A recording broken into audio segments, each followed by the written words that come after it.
Vamos a... Con el micrófono. Sí. Listo. Y se me escucha bien, ¿no? Sí. Sí. Bueno, comenzamos.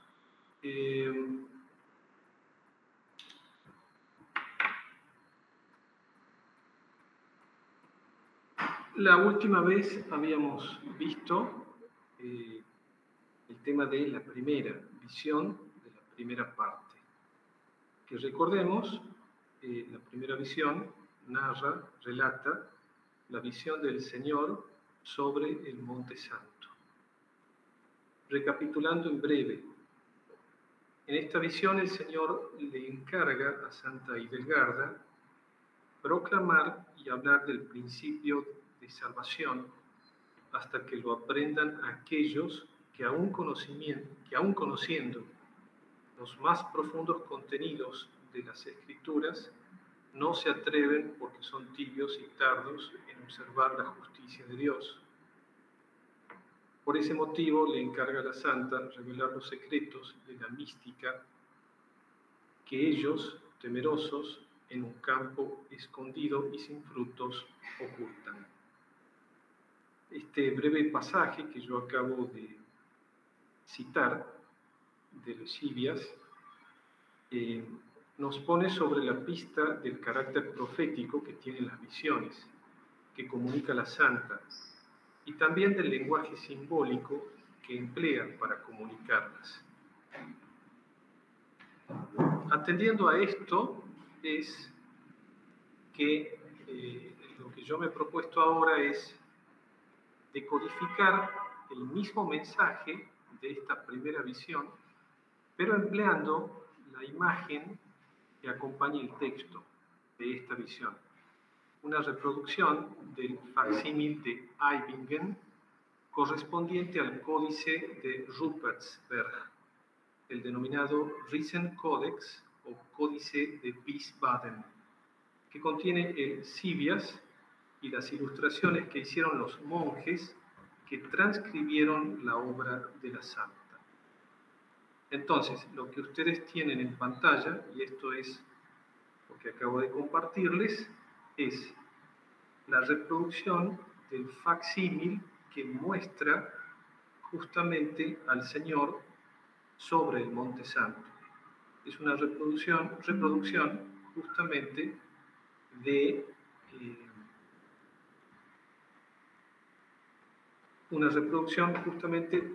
de una ilustración que hicieron los monjes que transcribieron la obra de la santa y que se encuentra en dicho códice, en el códice de Wiesbaden, también conocido como Riesenkodex, ¿sí? Que significa códice grande, también conocido como códice de Rupertsberg. Bien, la idea es recapitular la primera visión, pero centrándonos especialmente en esta imagen. Un poco el sentido de hacer esto, que de aquí en adelante yo voy a adoptar como metodología, es la siguiente, que esto es un poco, para mí, en mi interpretación de la lectura de la obra de Lesibias, es el sentido, ¿sí?, asociado al carácter profético de la misma. Hacer una lectura de Lesibias que conduce a las Escrituras, de manera que los pasajes brotan del lector a modo de oración y se traducen en una especie de lección divina, justamente para aquellos que escuchan la palabra revelada en la visión. Entonces, centrándonos en la imagen, vemos en la parte superior, en la cima del gran monte de hierro, un ser resplandeciente de luz que gobierna el orbe entero. El monte de color de hierro, simboliza la fortaleza y la estabilidad del reino eterno de Dios, un reino de bienaventuranza. Eso nos dice la primera visión. Y ese ser resplandeciente, si ustedes observan la mano de ese ser resplandeciente, corresponde a la imagen del Cristo bendicente, de cuyos costados además se extienden como alas el amparo bienaventurado y la justicia inefable que prodiga a los que se encuentran bajo estas alas. Estas imágenes, por supuesto, evocan desde ya los conocidos versos de 2 salmos. Tú que habitas al amparo del Altísimo, tú que moras a la sombra del Omnipotente, di al Señor, refugio mío, baluarte mío, bajo sus alas hallarás refugio. Son los versos 1, 2 y 4 del Salmo 91. Esta imagen también nos evoca el primer verso del Salmo 15. Señor, ¿quién habitará en tu monte santo? Si uno toma esa pregunta y la hace carne, uno puede obtener la respuesta a esa misma pregunta volviendo a la imagen. ¿Cómo? Al pie del monte vemos el contorno de alguien lleno de ojos. Se trata de la parte inferior izquierda de la imagen. Una imagen del temor de Dios que permite contemplar humildemente el reino, su reino. A causa de estos ojos, no se puede discernir en esta figura una forma humana. Eso es lo que de hecho le pasa a Santa Hidelgarda, durante su visión. Porque el temor de Dios solo tiene ojos para la justicia que viene de Dios.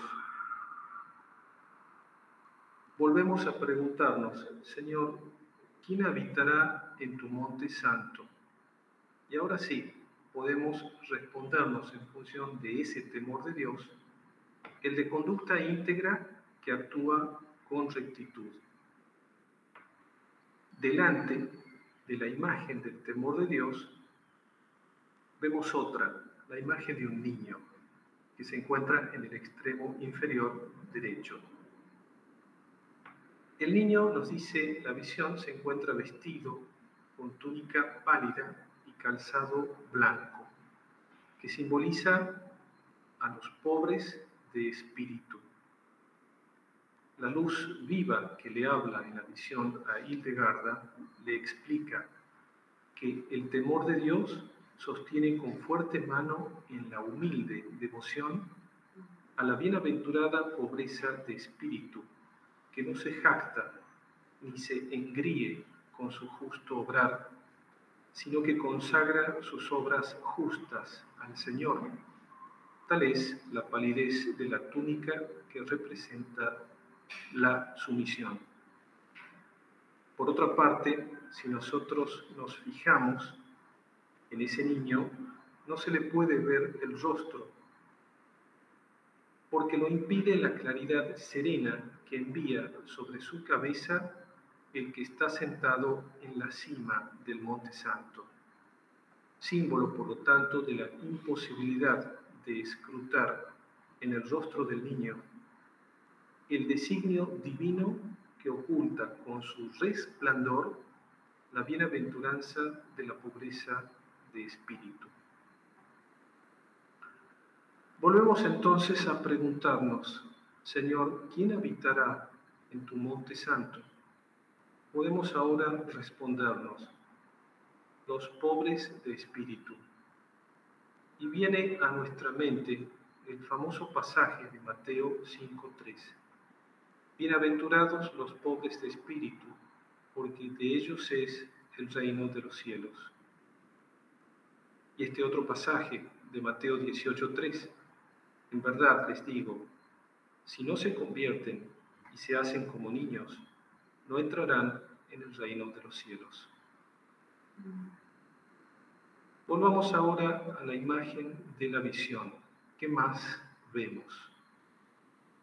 centellas que brotan alrededor de la imagen del temor de Dios y de la pobreza de espíritu.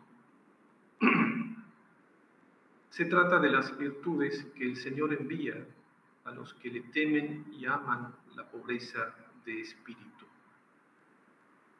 Y también, y arriba de estas imágenes, en el mismo monte, observamos pequeñas ventanas por las que asoman cabezas humanas, pálidas unas y blancas otras, representación de los motivos de la acción humana jamás oculta a los ojos de Dios.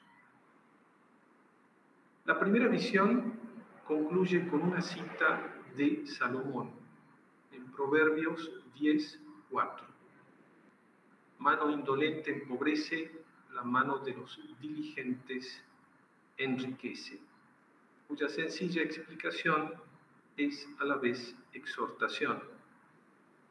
Exhortación que encontramos al final de la primera visión. El hombre que no quiere cumplir la justicia, ni despojarse de la iniquidad, ni pagar sus deudas, ante la maravillosa obra de bienaventuranza permanece indolente. Pero el que realice las poderosas obras de la salvación y corra por la senda de la verdad, beberá del agua viva de la gloria, preparándose preciosas riquezas en la tierra y en el cielo.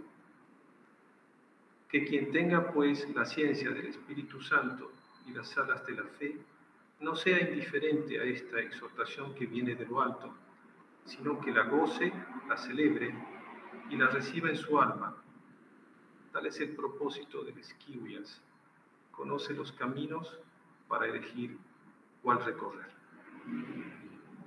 Bueno, aquí concluye mi pequeña exposición de la primera visión, esta vez tomando como centro la imagen reproducida en función del facsímil de Eibingen.